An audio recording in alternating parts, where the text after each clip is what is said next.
একটি মেডিকেল হাসপাতাল চাই। এই কথাটি বলতে আজ আমার খুব লজ্জা হয়। ভোলা মেডিকেল হাসপাতাল চাই, একটা উন্নত মেডিকেল কলেজ হাসপাতাল, একটা হাসপাতালে বিশেষ প্রয়োজন। আমরা ভোলাতে একটা উন্নত চিকিৎসার জন্য ভোলাতে মেডিকেল হাসপাতাল চাই, একটা ভালো মেডিকেল, উন্নত মানের হাসপাতাল।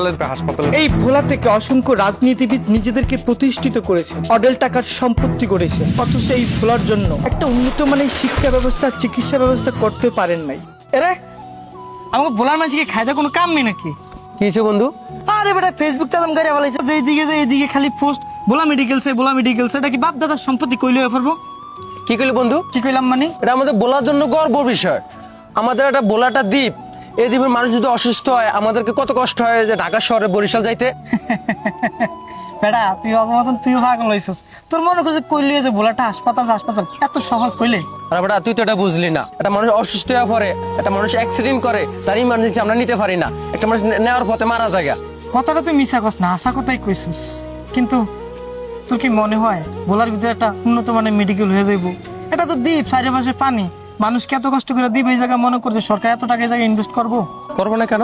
অবশ্যই করবো। আমাদের বোলা থেকে যে পরিমাণ পণ্য যায় আমরা চাইলে অবশ্যই এটা আনতে পারি। কথাটা তুই মিছা কস নাই, তোর কথায় যুক্তি আছে। এই যে আমাকে ভোলা থেকে ইলিশ মাছ, তরমুজ আরো কত কিছু যায়, আমাদের কারণে দেশ উন্নত হয়। আর আমাকে ভোলার ভিতরে 20 লক্ষ মানুষ, চারপাশে নদী, একটা বিপদে পড়ে গেলে মানুষ কই যাইব হঠাৎ কইরা? যুক্তি আছে তোর কথা, কিন্তু এটা কি আদৌ সম্ভব? ওটা অবশ্যই দিব। আমাদের বোলা থেকে যে পরিমাণ গ্যাস নিতে আছে তার ভিত্তিতে আমরা অবশ্যই চাইতে পারি। বন্ধু তোর একটা কথা দুইটা কথা না, প্রত্যেকটা কথাই যুক্তি আছে, কিন্তু চাইলে তো আর সম্ভব না যে ভোলাটা মেডিকেল হাসপাতাল হয়ে যাবে।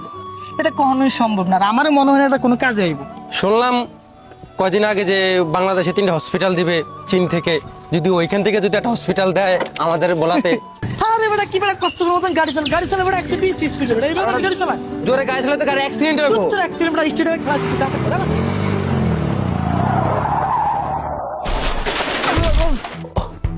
আল্লাহ গো, আল্লাহ গো, ব্যথা পাইছি রে। এ বন্ধু বন্ধু আয় আল্লাহ।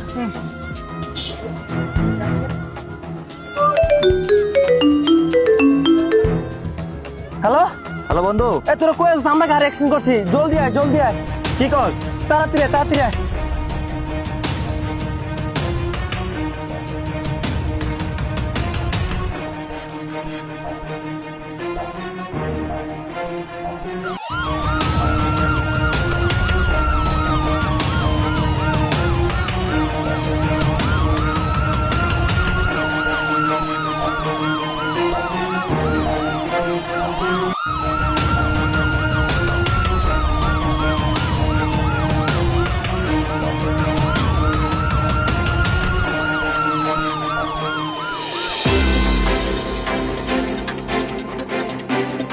একটু তাড়াতাড়ি দেখ, ঢুকে একবার পুরো মর্মান্তিক অবস্থা। ও রোগীর তো খুব বাজে সিরিয়াসলি অবস্থা। এই রোগীকে তো ইমার্জেন্সি ঢাকায় নিতে হবে 8 ঘন্টার ভিতরে। স্যার আপনি একটু শেষ চিকিৎসাটা করে দেন। মানে আমার দ্বারা যতটুকু চিকিৎসা আছে আমি এখন করে দিচ্ছি। আপনারা যতই গরিব হোক না কেন ওনাকে ইমার্জেন্সি ঢাকা নিতে হবে 8 ঘন্টার ভিতরে।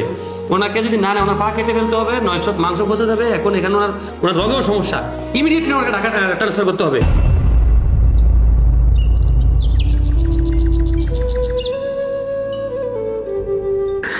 আমি পুলাডায় ঢাকা নিলাম, কিন্তু যাতায়াত ব্যবস্থা নদীবতে হইবার কারণে সঠিক সময় যাইতে পারি নাই। এর লাইগা পুলাডার পাড়া রাখতে পারি নাই। আজ আমার পুলাডা প্রতিবন্ধী। আমি এমন একটা দ্বীপে জন্ম নিলাম যে জায়গায় 20 লক্ষ মানুষের বসবাস, যার চারপাশে নদী, এমন একটা জায়গায় একটা উন্নত চিকিৎসা নাই। আজকে আমার বলা যদি একটা হাসপাতাল থাকতো, আমি সুচিকিৎসা পেতাম, আমি প্রতিবন্ধী হইতাম না। আজ আমি ভালো চিকিৎসার অভাবে আমার পাটা হারাইছি।